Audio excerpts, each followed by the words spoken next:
గారికి ఏవో సార్ గారికి నా ఉపాధ్యాయులందరికీ నాతోటి స్నేహితులందరికీ శుభోదయం.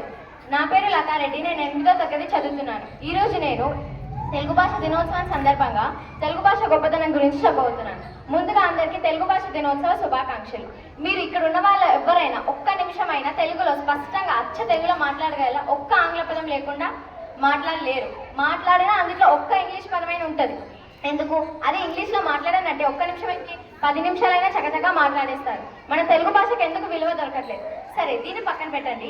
మన తెలుగు రాష్ట్రాల్లో కూడా మన తెలుగు భాషకి విలువ దొరకట్లేదు. ఎలాగంటే రైల్వే స్టేషన్స్లో, బస్ స్టాప్స్లో మీరు వెళ్ళే ఉంటారు కదా, అక్కడ బోర్డ్స్ మీద తెలంగాణ అని ముందు ఇంగ్లీష్లో రాసి తర్వాత తెలుగులో రాస్తారు.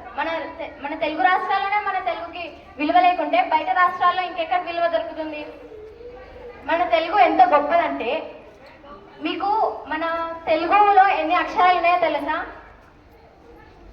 56 అక్షరాలు ఉన్నాయి. మన తెలుగు భాష గొప్పతనం గురించి చెప్పాలంటే ఈ 56 అక్షరాలు కూడా సరిపో.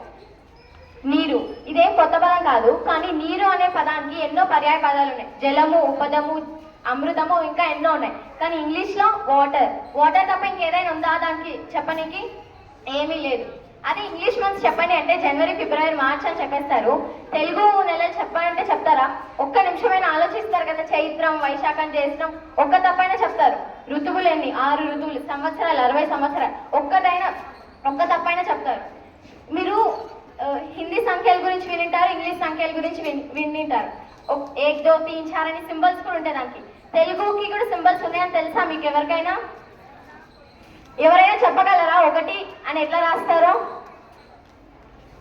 ఎవరైనా? మనకు చిన్నప్పటి నుంచి హిందీ అంకెలు నేర్పించారు, ఇంగ్లీష్ అంకెలు నేర్పించారు, కానీ తెలుగు అంకెలు మన తెలుగు రాష్ట్రాల్లో కూడా నేర్పించలేదు.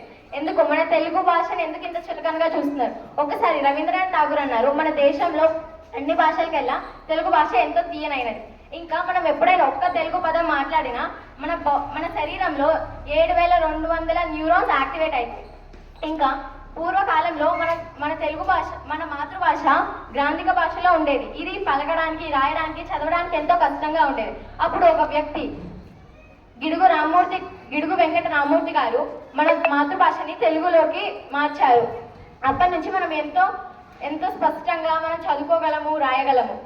ఈయన కేవలం గ్రాంధిక భాష నుంచి తెలుగులోకి మార్చలేదు, ఎన్నో రచనలు, కవితలు రాశారు. చివరిగా దేశ భాషలందు తెలుగు లెస్స. ధన్యవాదాలు.